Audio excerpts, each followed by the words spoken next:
नमस्कार। चलिए आज बात करते हैं बिहार की पेंशन योजना में हुए कुछ बहुत जरूरी बदलावों की, जो सीधे सीधे बुजुर्गों, विकलांगों और विधवाओं पर असर डाल रहे हैं। समझते हैं कि ये नए नियम क्या हैं और इनसे बचने के लिए क्या करना जरूरी है। तो सबसे पहले एक बहुत बड़ी कंफ्यूजन को दूर कर लेते हैं। कई लोगों को लग रहा है कि पेंशन बंद हो गई है। ऐसा नहीं है। पेंशन बंद नहीं हुई है, लेकिन हाँ, उसको वेरीफाई करने का मतलब उसकी जांच पड़ताल का जो तरीका है वो पूरी तरह से बदल चुका है, और यही समझना सबसे जरूरी है। तो हुआ ये है कि सरकार ने एक नया बहुत ही सख्त वेरिफिकेशन प्रोसेस शुरू कर दिया है। ये पहले जैसा बिल्कुल नहीं है। अब सब कुछ ऑटोमेटिक तरीके से चेक हो रहा है। देखिए, पहले और अब में जमीन आसमान का फर्क आ गया है। पहले क्या होता था, थोड़ी बहुत गलतियां जैसे नाम की स्पेलिंग में हल्की फुल्की मिस्टेक चल जाती थी। लेकिन अब ऐसा नहीं है। अब एक जीरो टॉलरेंस पॉलिसी है। मतलब कंप्यूटर खुद ही आधार कार्ड, बैंक पासबुक सब कुछ अपने आप मिलाएगा, और जरा सी भी गड़बड़ी मिली तो पेमेंट रुक सकती है। और इसी नए और सख्त सिस्टम की वजह से बहुत बड़ी संख्या में पेंशन पाने वालों पर पेमेंट रुकने का खतरा मंडरा रहा है। आंकड़ा देखिए, करीब करीब 47 लाख लोग। इतने लोगों ने अभी तक ये नया वेरिफिकेशन प्रोसेस पूरा नहीं किया है, और इन सब की पेंशन रुकने का खतरा है। ये वाकई में एक बहुत बहुत बड़ा नंबर है।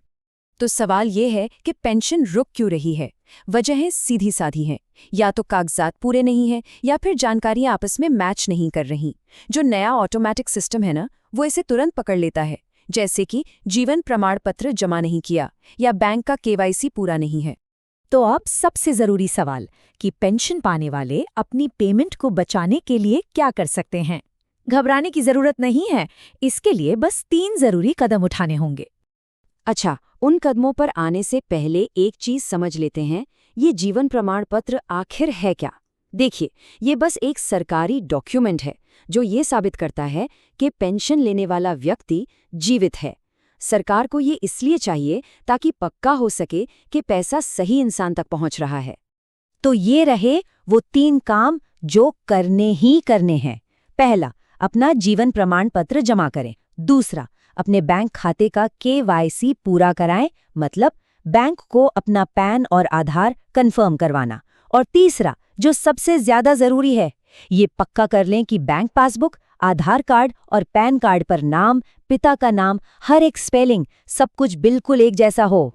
चलिए अब उन लोगों की बात करते हैं जिनकी पेमेंट बदकिस्मती से पहले ही रुक चुकी है। क्या उनके लिए कोई रास्ता है?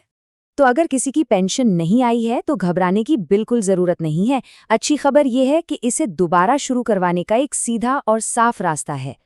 और सबसे अच्छी बात क्या है, जानते हैं? रुकी हुई पेंशन को चालू करवाने का तरीका भी बिल्कुल वही है। मतलब वही 3 स्टेप्स पूरे करने हैं। बैंक और आधार का केवाईसी, पैन कार्ड लिंक करना और जीवन प्रमाण पत्र जमा करना। बस यही इसका समाधान है। एक और बात, ये सारे काम अभी निपटा लेने का एक और बड़ा फायदा है। इससे ना सिर्फ अभी की पेमेंट सुरक्षित होगी, बल्कि भविष्य में जब पेंशन बढ़ेगी तो उसके लिए भी आपकी पात्रता पक्की हो जाएगी। और उम्मीद है कि पेंशन में अच्छी खासी बढ़ोतरी हो सकती है। तो आखिर में एक बहुत बड़ा सवाल हमारे सामने है। अब जब पूरा सिस्टम इतना सख्त और पारदर्शी बनाया जा रहा है ताकि पैसा सिर्फ सही लोगों तक पहुंचे, तो क्या इसका अगला कदम ये होगा कि जो लोग इन सारे नियमों का पालन कर रहे हैं, उन्हें जल्द ही पेंशन में वो बढ़ोतरी देखने को मिलेगी जिसका वो इतने समय से इंतजार कर रहे हैं?